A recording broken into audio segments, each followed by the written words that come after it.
Okay, she got me my quarters, y'all. So I'm going to show y'all how I quickly go through quarters. So the first thing I do is I put them all together, or as you know, like maybe 10 or so, and I make sure they're all the same size, okay? Because that means one might not be on another planchet if it's a little bigger, a little smaller. Okay, so then the next thing I do is I'll then turn them like this. And you want to try to have some kind of a sunlight or something to feel it really good. Okay. Anyway, so then the next thing I look for is I take the coin here. I want to look at the mint mark. I want to look at the brilliance first of all. So you'll see some of them are very detailed. Other ones look really old. So as I go through these, I'll be pointing that out. So I look at the brilliance first. Then what I'll do is I look at the mint mark and then I flip it. And the importance of flipping it upside down like this is because you want to make sure it's upright to upright. Okay. So that's another thing, because if you have upright, if you flip it up and then the upside, this one's upside down versus upright, then you had them face on the same side. They were printed on the wrong side.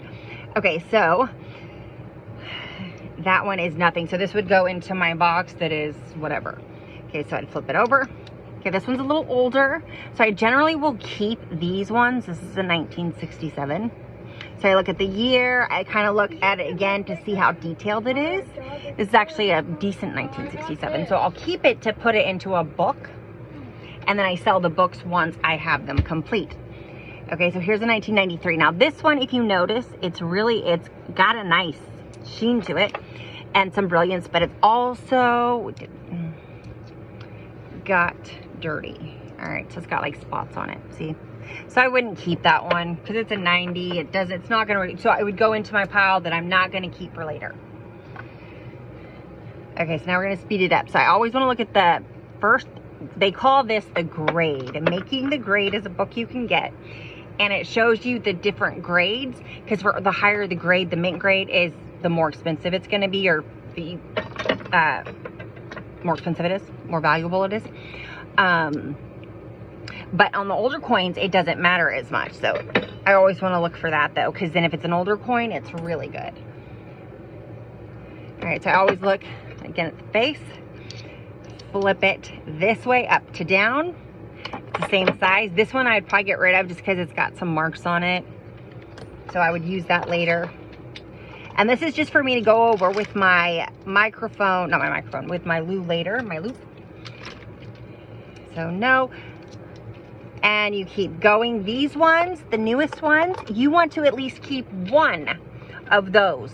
Put them in a book, put them in a safe place, because in 20 years, that will be considered a high grade and it'll be worth more. You're so silly. All right, so that is it. I will look for the mint mark, Making the Grade first. If it doesn't have the shiny and all the little details really good. This is not a quarter. Nope, that's a penny. We'll go over those too. So it's those little things first, but I always make sure the edges are all about the same. Any that are not, I take out, set aside to look at it more detail. This will just helps you avoid losing any of those really good quarters. So I just make sure I go through all of them, and it doesn't take too long. The ones that I think might have something worth to them, I'll put to the side for later. So that's it. All right, bye.